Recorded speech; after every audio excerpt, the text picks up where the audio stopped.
Have you ever thought about the distinctive traditions and rituals that set West Asian countries apart?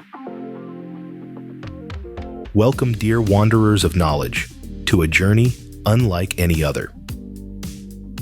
Today, we're embarking on an exploration of the enigmatic West Asian world, a region teeming with diverse cultures, fascinating traditions, and yes, a handful of prohibitions and peculiarities that might leave you scratching your head in wonder. In this voyage of discovery, we're not just going to list facts. Oh no, we're taking an interactive approach. You see, we're turning this into a quiz-like guessing game. A game where you, dear wanderers, get to guess which of these intriguing customs or prohibitions belong to which West Asian country. We'll lay out the facts, and you get to guess the country. Sounds fun, doesn't it? Now you might be thinking, why a guessing game? Well, we believe that learning is best served with a side of fun. And what's more fun than challenging your knowledge and learning something new in the process? But don't worry, we won't leave you guessing in the dark. We'll be there every step of the way, revealing the answers and delving deeper into the fascinating stories behind these customs and prohibitions. From the curious case of a country where 4 women share one husband to the bizarre bans that exist only in these lands, we're about to lift the veil on a world away from ours. We'll explore the wonders, delve into the unusual, and journey through the prohibited practices that make West Asia a region of endless fascination. So, are you ready for this? Are you prepared to challenge your knowledge, to broaden your horizons, and to venture into a world of the unknown? We assure you, it's going to be an intriguing, surprising, and enlightening journey. And who knows, you might just come out of it with a newfound appreciation for the diversity and richness of our world. Ready to embark on this intriguing journey? Brace yourselves for some interesting revelations. Imagine a place where 4 women share one husband. Intriguing, isn't it? Now this might seem like a twist on a tale as old as time, but it's an actual social practice that exists in our world today. This practice, known as polyandry, is one that turns the conventional notion of marriage on its head. Instead of one man with multiple wives, in polyandry, it's one man with, well, multiple wives. Are you curious where this unusual practice takes place? I'll give you a hint. This country is nestled in the rugged terrains of West Asia, where the air is thin and the mountains are the roof of the world. I'm sure the suspense is killing you, isn't it? Well, let's not keep you guessing any longer. This unusual practice is found in the remote regions of Tibet. Yes, in the stark and serene landscapes of Tibet, polyandry is a way of life. But why, you might ask? It's not for the reasons you might think. It's not about love, companionship, or even societal norms. It's more practical than that. You see, in the harsh and unforgiving terrains of Tibet, resources are scarce. To prevent the division of family property, brothers often share a single wife. It's quite a practical solution to a practical problem, but it's also a practice that challenges our preconceived notions about marriage.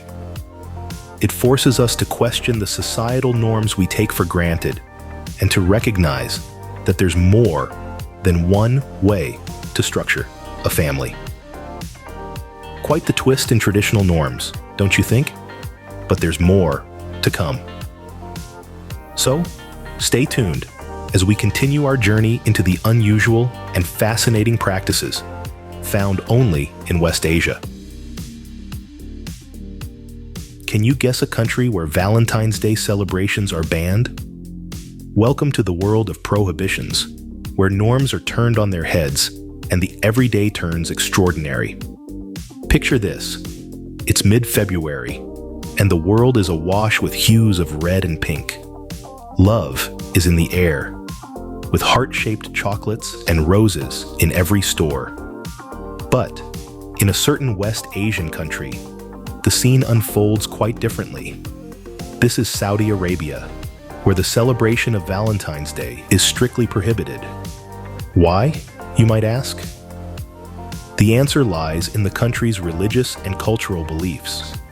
In Saudi Arabia, a country deeply rooted in Islamic traditions, the celebration of non-Islamic festivals is generally discouraged. Valentine's Day, with its Christian origins and Western commercialization, doesn't quite fit the bill. But it's not just about religious beliefs.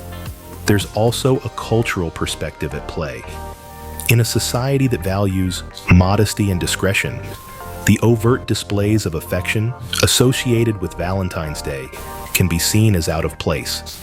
After all, public displays of affection, even between married couples, are generally frowned upon in Saudi Arabia. The ban on Valentine's Day might seem strange to those of us accustomed to Western norms. We live in a world where love is celebrated, where it's worn on our sleeves and packaged into neat commercial holidays. But in Saudi Arabia, love is expressed differently, in ways that align with the country's cultural and religious norms. It's important to remember that these prohibitions aren't about stifling love or affection. Rather, they're about maintaining a cultural identity that's unique to Saudi Arabia. It's about celebrating love in a way that respects and upholds the country's traditions. So, the next time you find yourself buying a box of chocolates or a bouquet of roses for that special someone, spare a thought for our friends in Saudi Arabia.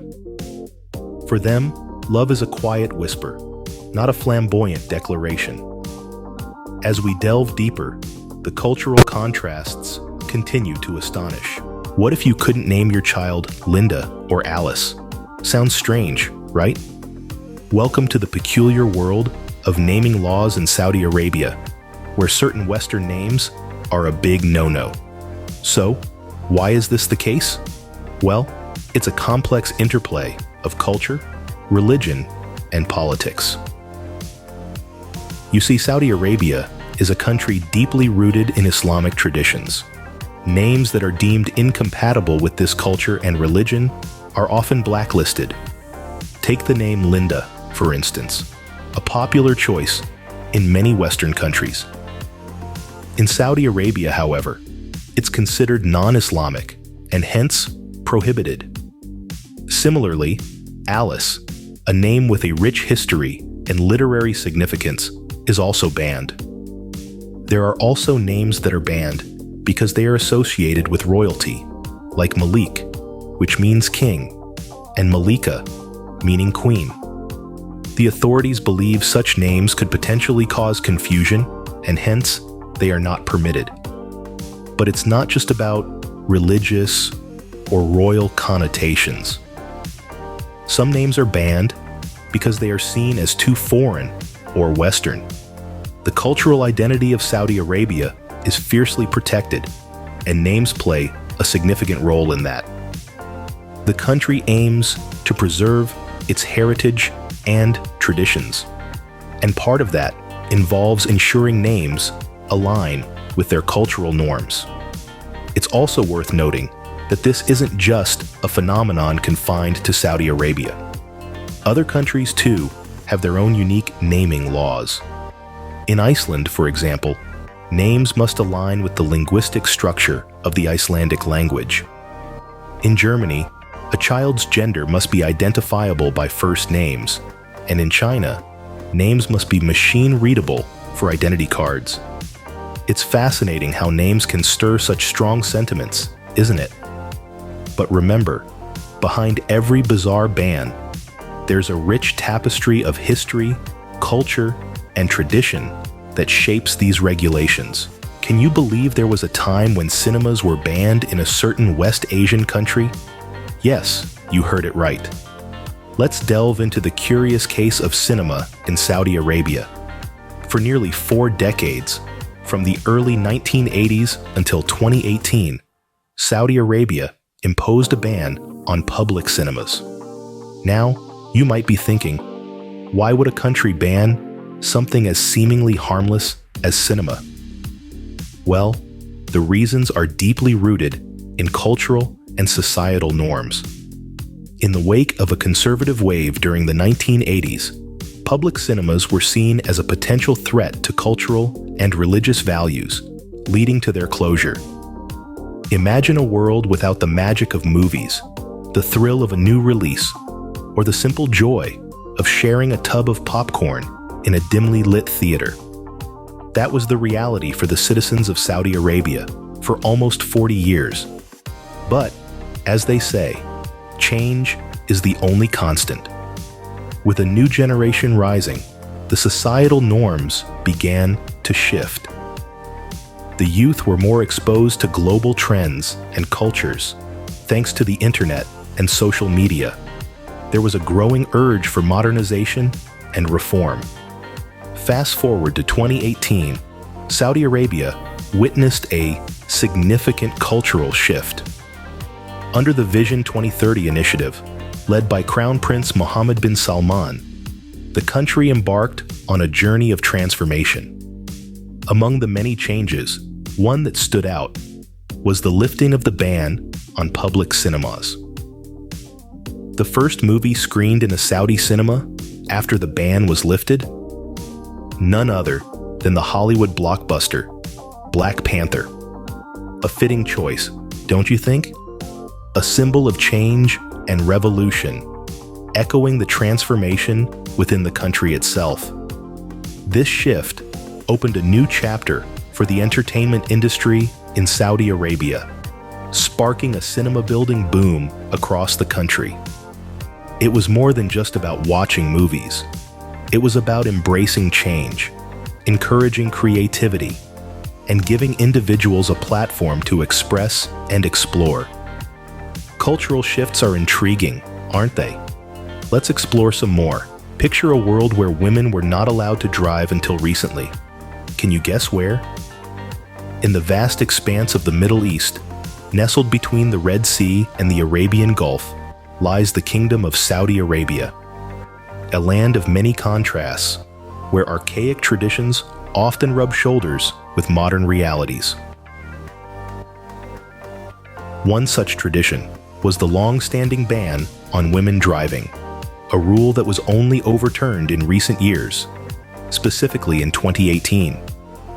For the longest time, this ban was a symbol of the restrictions faced by women in Saudi Arabia, a country with a patriarchal society deeply rooted in age-old customs and religious interpretations. The sight of a woman behind the wheel was unthinkable, a deviation from the norm that was not to be tolerated. But like the shifting sands of the Arabian desert, societal norms too began to change.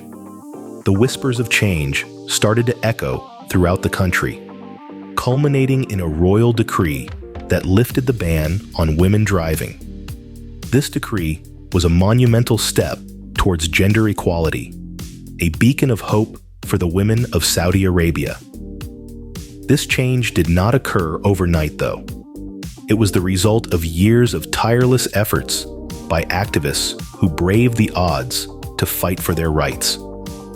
Women like Manal al-Sharif, who dared to defy the ban and became a symbol of resistance. The lifting of the ban on women driving was not just about gaining the right to drive. It was about freedom, independence, and the breaking of age-old shackles.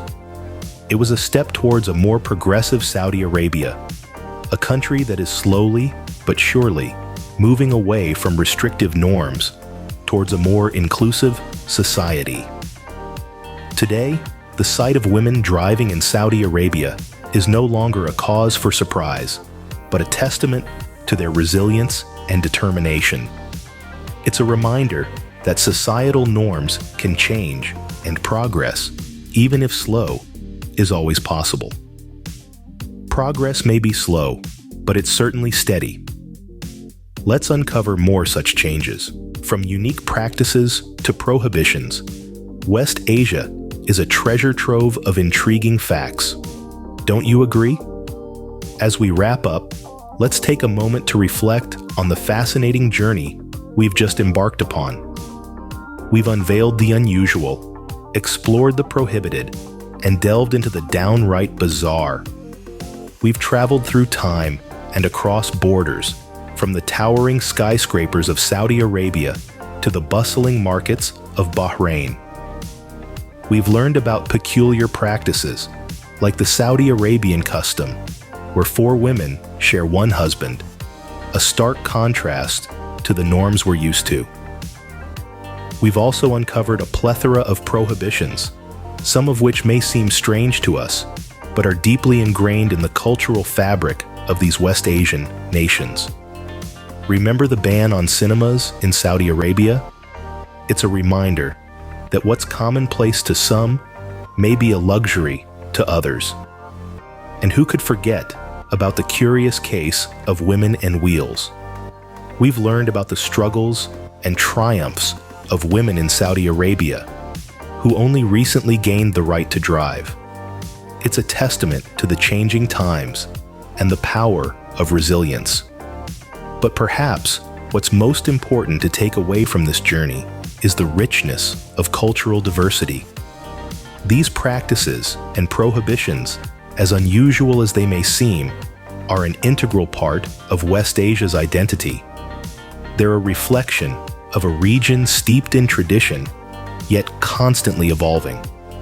So, let's encourage ourselves to continue learning, to continue exploring, and to continue embracing the diversity that makes our world so wonderfully complex. Because every culture, every tradition, and every prohibition has a story to tell. And who knows, maybe the next time we meet, we'll be unraveling the mysteries of another corner of the world. Remember, understanding different cultures enriches our perspective. Until our next journey, stay curious and keep exploring. Don't forget to like this video, subscribe to our channel, and enable notifications. And share your own experience or ask a question in the comments below.